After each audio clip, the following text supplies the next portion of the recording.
Nesting ko, paghawa ko. Pak! King ina na buhay! Nawindang talaga ako eh.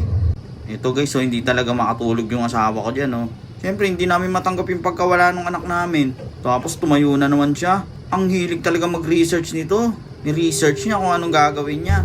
Kaya nag-research siya ng yung mag-aampon ba. Pero siyempre gusto niya yung anak niya pa rin. Tapos may nakita siya, oh yan oh. Nakalagay dyan, mag-ampon ng manika. Putik, amponin mo manika para ka naman baliw nun. Yan si nanay oh.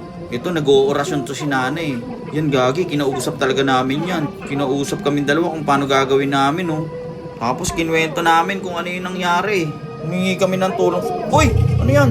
Humingi lang kami ng tulong ha. Nawindang talaga ako dyan eh. Tutukan ba naman ako ng gunting eh. Yan o, tingnan nyo, natulala ako dyan eh.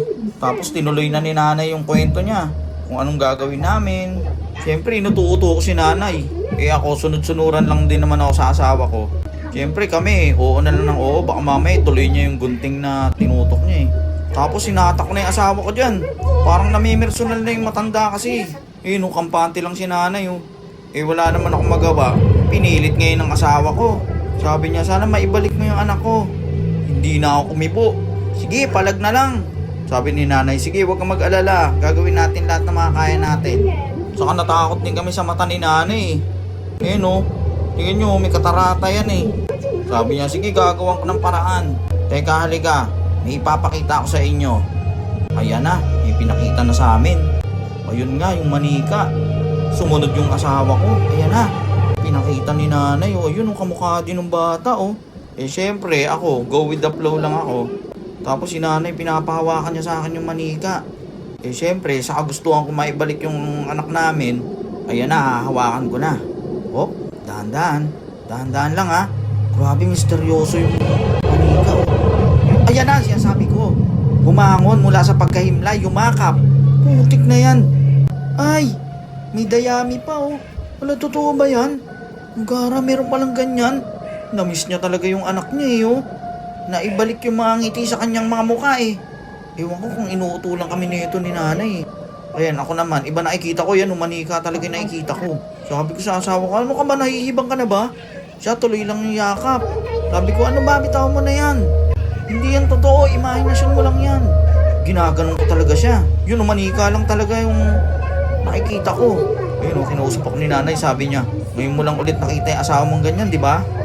Yung mga ngiti, oh, bakat na bakat talaga yung size sa mukha niya. Eh ako, pumayag naman ako. Sige. Tapos pinapahawakan sa akin.